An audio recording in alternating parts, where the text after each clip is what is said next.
वह दूसरा पार्ट है जिस पर आज हम चर्चा करने जा रहे हैं। पर्सनालिटी को हिंदी में व्यक्तित्व के नाम से जाना जाता है।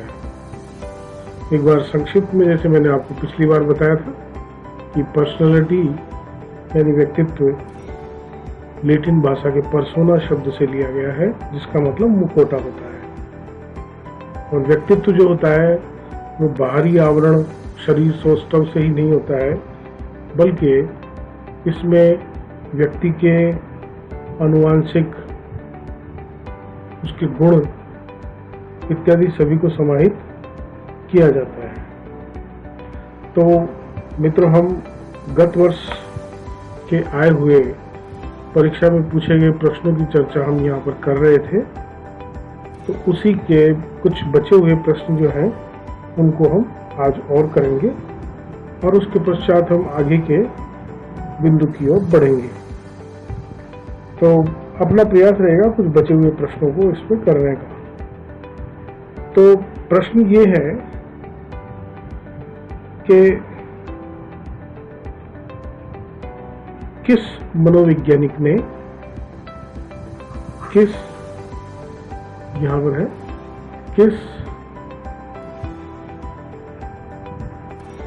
वो साइकोलॉजिस्ट, मनोवैज्ञानिक मतलब साइकोलॉजिस्ट, जो एजुकेशन के साइकोलॉजिस्ट थे, उन्होंने व्यक्तित्व के दो प्रकार बताए हैं।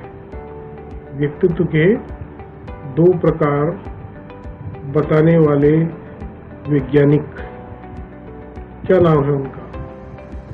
तो उनका नाम जो है वो आता है योग।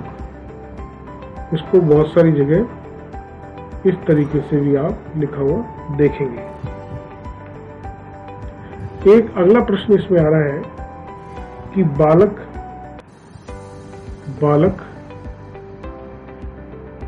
प्रसंग बोध परीक्षण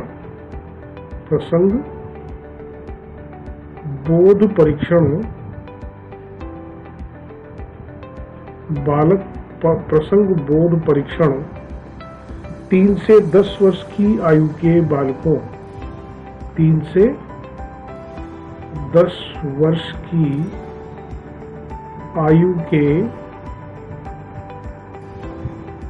बालकों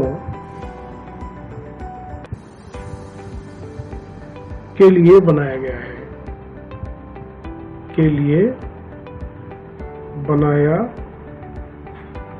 गया है, इस परीक्षण में कार्ड में प्रतिस्थापित किए गए हैं। इस परीक्षण में कार्ड में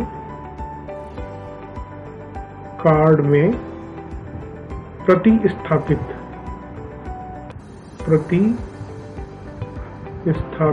किए गए हैं। क्या चीज की गई है? बालक प्रसंग बोध परीक्षण 3 से 10 वर्ष की आयु के बालकों के लिए बनाया गया है। उसमें कार्ड में क्या प्रतिस्थापित किया गया है? तो इसका आंसर है कि इसमें लोगों के स्थान पर जानवरों के चित्र बनाए गए हैं। लोगों के स्थान पर जानवरों के चित्र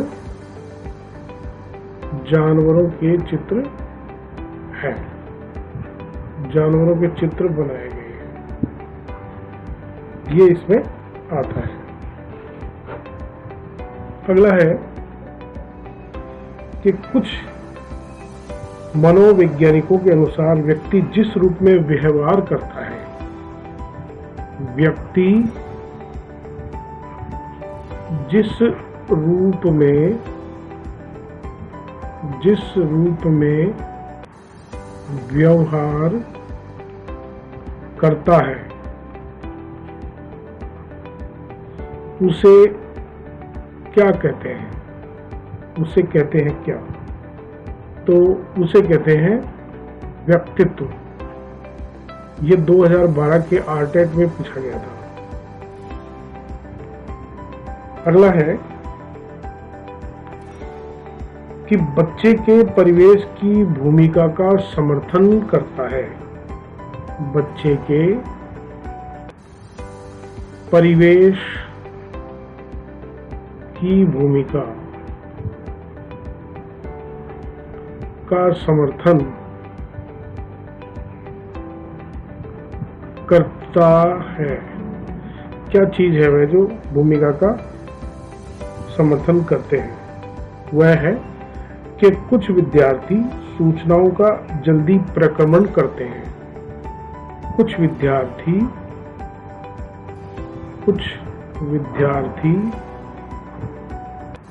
सूचनाओं का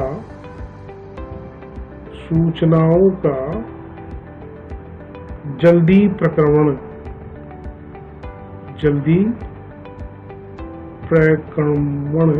करते हैं, जबकि उसी कक्षा के अन्य विद्यार्थी ऐसा नहीं कर पाते। जबकि उसी कक्षा के अन्य विद्यार्थी ऐसा नहीं कर पाते।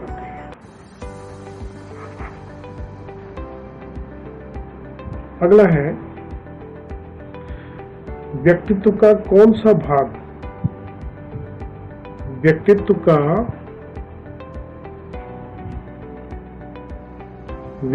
का वह भाग जो समाज के नैतिक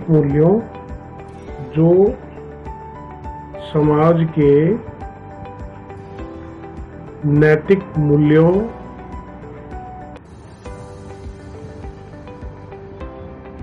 एवं आदर्शों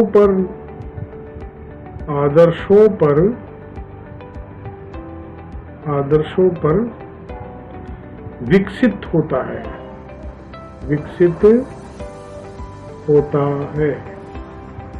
वो कौन सा है? उसको हम कहते हैं परम अहम, यानी सुपर ईगो हम इसको कहते हैं। जो सुपर ईगो होता है वह समाज के नैतिक मूल्यों और आदर्शों पर आधारित होता है। अगला है कि व्यक्तित्व मनोदैहिक व्यवस्थाओं का गत्यात्मक संगठन है। व्यक्तित्व, ये बहुत महत्वपूर्ण, ध्यान दीजिए कि व्यक्तित्व मनोदैहिक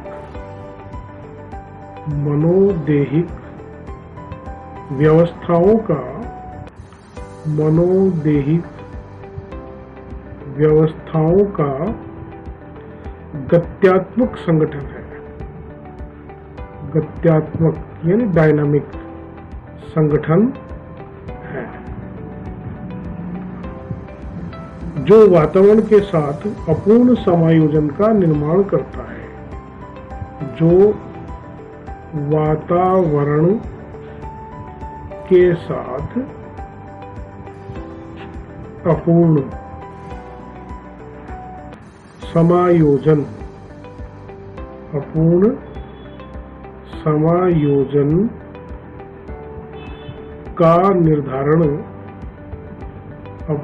समायोजन का निर्धारण करता है। यह एक स्टेटमेंट है। यह परिभाषा किसने दी है? यह परिभाषा दी है आलपोर्ट नामक विद्वान ने, कि व्यक्तित्व मनोदैहिक व्यवस्थाओं का गत्यात्मक संगठन है, जो वातावरण के साथ अपूर्ण समायोजन का निर्धारण करता है। अगला है कि बालक के व्यक्तित्व विकास में बालक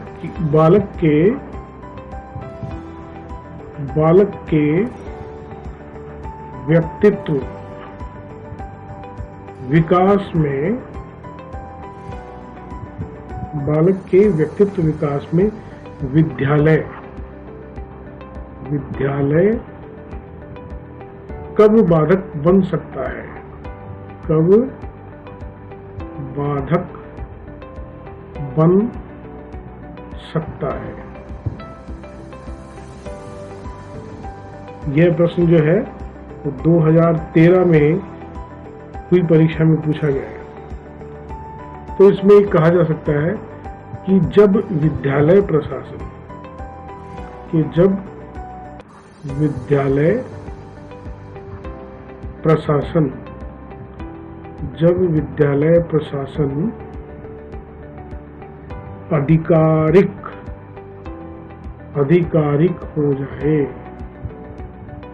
आधिकारिक हो तो व्यक्तित्व के विकास में वह बाधक बन जाता है। अगला है, बहुत महत्वपूर्ण प्रश्न ये है कि प्रक्षेपण विधि द्वारा अध्ययन किया जाता है। किसका अध्ययन किया जाता है? प्रक्षेपण विधि द्वारा किसका अध्ययन किया जाता है? यह अध्ययन किया जाता है अचेतन मन का। प्रक्षेपण विधि द्वारा अचेतन मन का अध्ययन किया जाता है। अगला है प्रश्नावली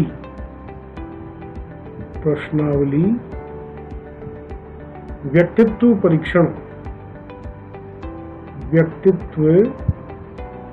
परीक्षण की कौन सी विधि है?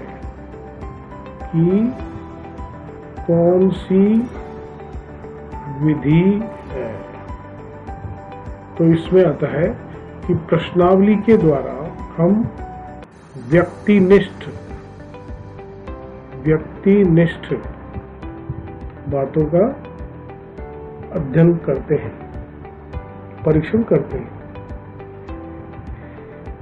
अगला प्रश्न बहुत महत्वपूर्ण है, बहुत प्रैक्टिकल है ये, कि ईमानदारी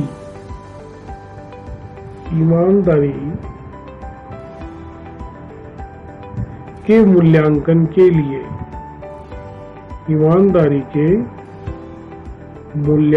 हेतु एक अध्यापक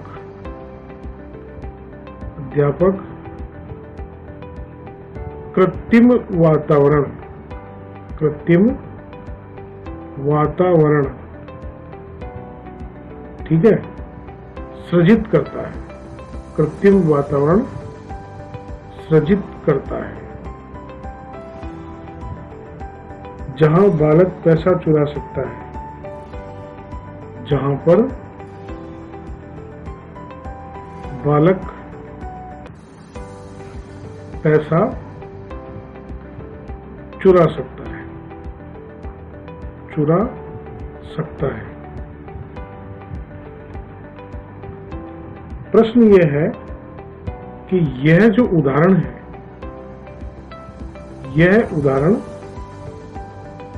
किसका है? यह उदाहरण किसका है? तो इसमें हम देते हैं कि यह उदाहरण परिस्थिति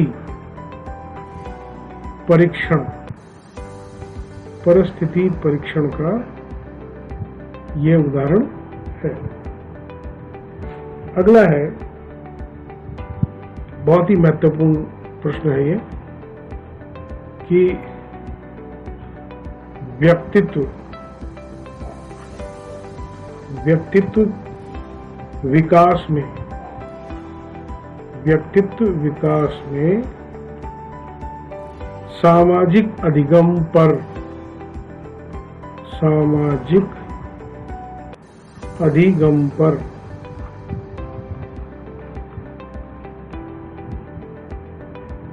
बल दिया है, यानी बल देने वाला कौन सा मनोवैज्ञानिक है?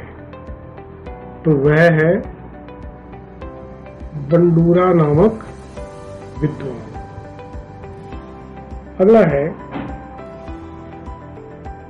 कि एक तत्व आता है कि हमारे इंद्रिय सुख की इच्छाओं का भंडार गृह, हमारे इंद्रिय सुख की इच्छाओं का भंडार गृह क्या है, बता सकते हैं आप? यह है इदम। इदम को जो है हम इसमें मानते हैं। अगला है, बहुत ही महत्वपूर्ण प्रश्न आ रहा है ये, कि बच्चों का विकासशील व्यक्तित्व, बच्चों का विकासशील व्यक्तित्व, बच्चों का विकासशील व्यक्तित्व किसके द्वारा प्रभावित होता है? किसके द्वारा प्रभावित होता है? यह कुछ महत्वपूर्ण है। इसमें कई तत्व शामिल हैं। एक तो है कि यह ग्रंथियों, यह ग्रंथियों के द्वारा जो है ये प्रभावित होता है। और जो महत्वपूर्ण है कि परिवार और विद्यालय, परिवार और विद्यालय में प्राप्त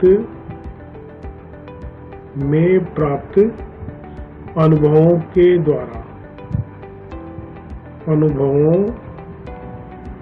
द्वारा बच्चों का विकासशील व्यक्तित्व प्रभावित होता है।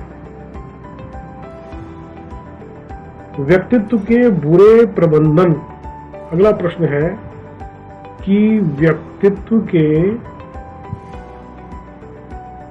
बुरे प्रबंधन हेतु जिम्मेदार है, कौन सी चीज जिम्मेदार है? तो इसमें आता है इदम। इदम जो है, जिसको ईड कहते हैं, यह व्यक्तित्व के कुप्रबंधन के लिए जिम्मेदार है। एक प्रश्न है कि मानसिक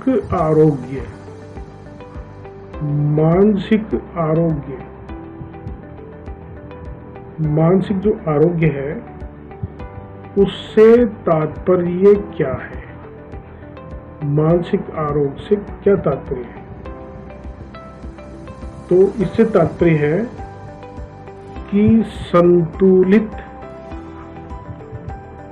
एवं व्यवस्थापित व्यक्तित्व का निर्माण, संतुलित एवं व्यवस्थापित व्यक्तित्व का निर्माण मानसिक आरोग्य कहलाता है। क्या है? कि संतुलित एवं व्यवस्थापित व्यक्तित्व का निर्माण मानसिक आरोग्य कहलाता है। अगला है कि एक विद्वान हुए हैं कैटल नामक विद्वान जो हैं, इन्होंने व्यक्तित्व के शील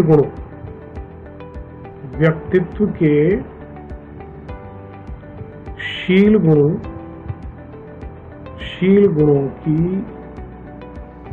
संख्या, व्यक्तित्व के शील गुणों की संख्या कितनी बताई है? तो कैटल नामक विद्वान ने 16 व्यक्तित्व के शील गुणों की संख्या बताई है। अगला प्रश्न है, सबसे महत्वपूर्ण है कि Rorschach ink blot test ink blot test. इसे हिंदी में कहा गया है रोशा शाही धब्बा परीक्षण। यह व्यक्तित्व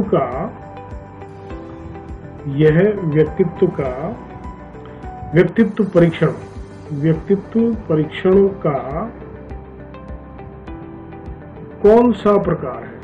व्यक्तित्व परीक्षण का कौन सा प्रकार है? यह व्यक्तित्व का जो प्रक्षेपी परीक्षण होता है उसका प्रकार है। अगला है कि एकांत में निवास करने वाला व्यक्ति, एकांत में निवास करने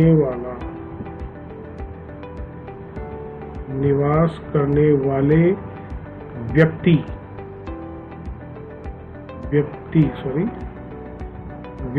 का व्यक्तित्व कैसा होगा? एकांत में निवास करने वाले व्यक्ति का व्यक्तित्व होगा कैसा? अंतर्मुखी व्यक्तित्व होगा। अगला है, एक बहुत ही महत्वपूर्ण प्रश्न आता है कि 16PF का प्रयोग किसके मान हेतु किया जाता है? किसके मान हेतु किया जाता है 16PF का। तो जाहिर है कि हम इस समय व्यक्तित्व की बात कर रहे हैं, तो व्यक्तित्व के मान हेतु इसका प्रयोग किया जाता है। एक बहुत ही महत्वपूर्ण प्रश्न आ रहा है कि थॉर्नडाइक के व्यक्तित्व के वर्गीकरण, थॉर्नडाइक के व्यक्तित्व के वर्गीकरण का आधार, व्यक्तित्व के वर्गीकरण का आधार है, वह है चिंतन एवं कल्पना। चिंतन एवं कल्पना के आधार है। एक प्रश्न आता है कि TAT थीमेटिक एप्रिसिएशन टेस्ट जो परीक्षण होता है उसमें कार्ड की संख्या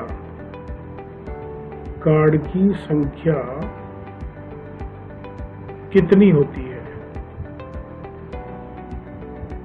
उसमें कार्ड की संख्या जो है वो है 30 होती है। एक प्रश्न और है कि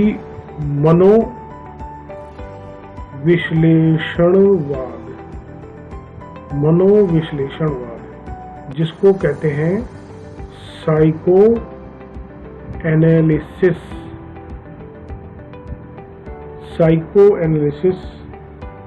जो है वह सिद्धांत, मनोविश्लेषणवाद का जो सिद्धांत है उसका प्रतिपादन किसने किया?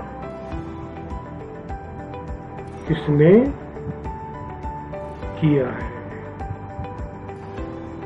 तो इसका उत्तर है कि सिगमंड फ्राइड नामक विद्वान ने मनोविश्लेषणवाद का प्रतिपादन किया है। तो हमने ये सारे प्रश्न देखे हैं और निश्चित रूप से आपको हमारे वीडियो अच्छा लगा होगा। आगे भी आप हमारे वीडियो ऐसे ही देखते रहेंगे और शेयर करते रहेंगे, अपने साथियों को बताते रहेंगे अगले पाठ में हम बुद्धि नामक बिंदु पर चर्चा करेंगे। तब तक धन्यवाद।